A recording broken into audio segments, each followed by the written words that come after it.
Hi guys, welcome back. We're on chapter 15 today. We're going to cover sections 1 and 2, okay? Still talking about the atmosphere. Alright, so lots of energy comes from the sun, and that's what gets to our atmosphere. But before it's even in the atmosphere, let's talk about that energy. It travels to Earth as electromagnetic waves.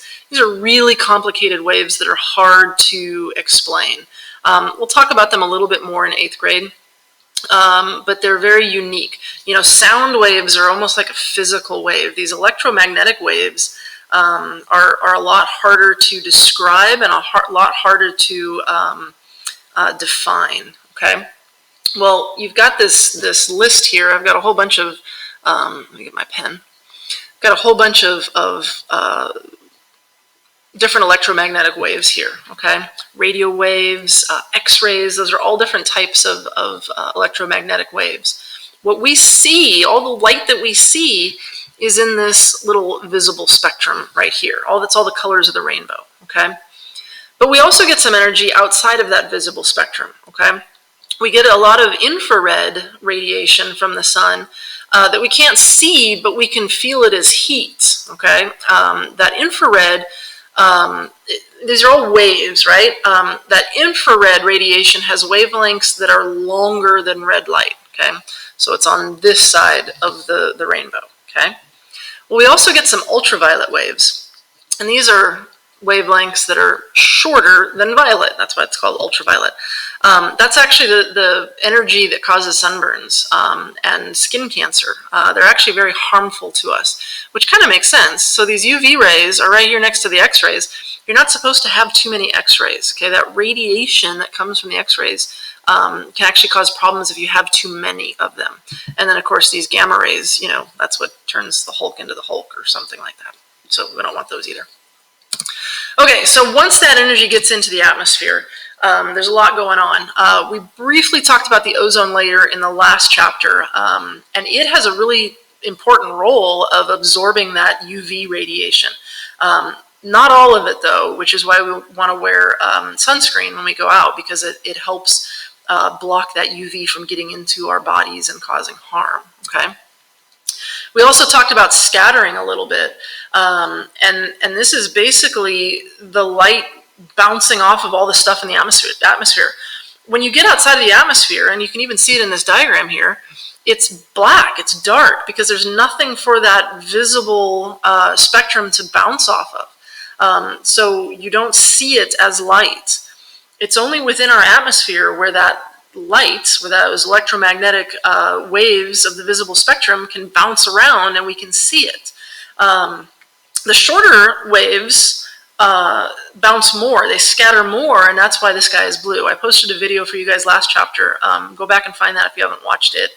And then at sunrise and sunset, because there's so much more of the atmosphere for the sun's energy to move through at sunrise and sunset, so in the middle of the day, we've got that much space. But if the sun's over here and we're here, the sun has to travel through a lot more of the atmosphere. And so those shorter wavelengths actually get scattered away and we don't even see them. And that's why the sky tends to look a little pink or orange at sunrise and sunset. Okay, but watch that video if you haven't watched that video. And then finally, the greenhouse effect. This is the whole reason we're able to survive on Earth. Okay. Most of that infrared energy that comes in gets trapped inside of the atmosphere. The gases in the atmosphere, the particles in the atmosphere absorb it, okay? So heat really, we'll talk about heat a little bit more in a second. Heat needs things to be able to transfer its energy to. And so out in space, there's really no particles for heat to cause high temperature. But within the atmosphere, you've got all these particles of gas and dust and all of these other things. It traps that stuff. It gives that infrared a place to kind of stick around. And so our atmosphere traps that infrared energy, and it allows us to survive. It's funny, you'd think that being out in the sun without the atmosphere, you'd burn up. You would actually freeze to death. It's kind of counterintuitive, but you would. The temperatures, let me see. So if you're on the moon, if you're on the side of the moon that's facing the sun, because it's been facing the sun for so long, it's had a chance to soak up some of that actual heat. The temperature of the moon facing the sun is 260 degrees Fahrenheit. The opposite side of the moon, so the moon doesn't spin. The same side is always facing the sun, and the dark side is always away from the sun. The dark side of the moon is negative 279 degrees Fahrenheit, because it's not getting any of that sun's energy, any of that heat, okay? But even in space, out where it's black like that, where there's no light, the heat can't really transfer very well to you, okay? So if you held a thermometer out into the middle of outer space, it could be as low as negative 455 degrees Fahrenheit, because the sun is so far away. Eventually, that sun's energy will heat those objects up, but if you're an astronaut out in space for that long, you'd run out of oxygen first before you even got that hot, but that's a different story. Anyway, because we have an atmosphere, it allows us to have heat to live. Without it, it would actually be freezing cold, okay? It would be freezing cold at night, and it would be warmer during the day. Don't ask too many questions. It gets confusing. Anyway, you've experienced the greenhouse effect in a car during the winter even. If you're in your car with the windows up and the sun is out, it might be really cold outside, but if the sunlight is coming in through the windows, the infrared portion of that sun energy is going to get trapped behind your windows, and the car is going to get hotter and hotter and hotter and hotter, which is why, especially during the summer, you're not supposed to leave your animals in your car, because it could be 80 degrees outside, but that infrared heat is going to get trapped in your car, and it could get to be 120 degrees in your car and cause problems, okay? That's the greenhouse effect. All right, let's talk about heat and temperature and thermal energy, and I'm going to go through it briefly because we're going to talk about it a lot more in 8th grade, but it's important to understand for some of the stuff we're talking about. Okay, so thermal energy is basically the energy of movement of all of the particles of matter. So even the air has particles in it, you have a cup of water, whatever, it's all made up of microscopic particles of matter. Well, those are all moving. Okay, so the energy of that movement is known as thermal energy. Now we measure that thermal energy as temperature. We stick a thermometer into something and it gives us an average reading for that energy of motion. Okay, I think we did a demonstration like this. I think we went into the gym at one point and talked about this. Maybe not. That might have been 8th grade.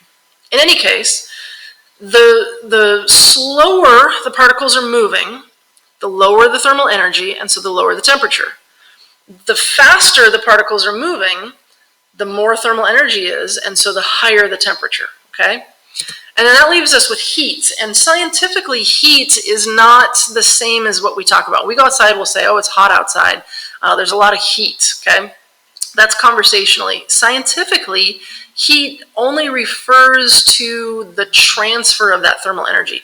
So as these particles are moving around, they are transferring that movement, that energy, into surrounding particles, okay, or other objects. And it's only a higher thermal energy or a warmer object transferring it to a slower moving object or a cooler object, okay? In nature, things want to balance out. High concentration moves to low, high pressure moves to low. We learned about that last chapter. And this higher thermal energy wants to transfer to a lower thermal energy. So higher temperature things, warmer objects, will move that energy to cooler objects, okay? And we'll talk a lot more about that in 8th grade, okay? That heat can be transferred in 3 different ways, okay? We've got radiation, conduction, and convection.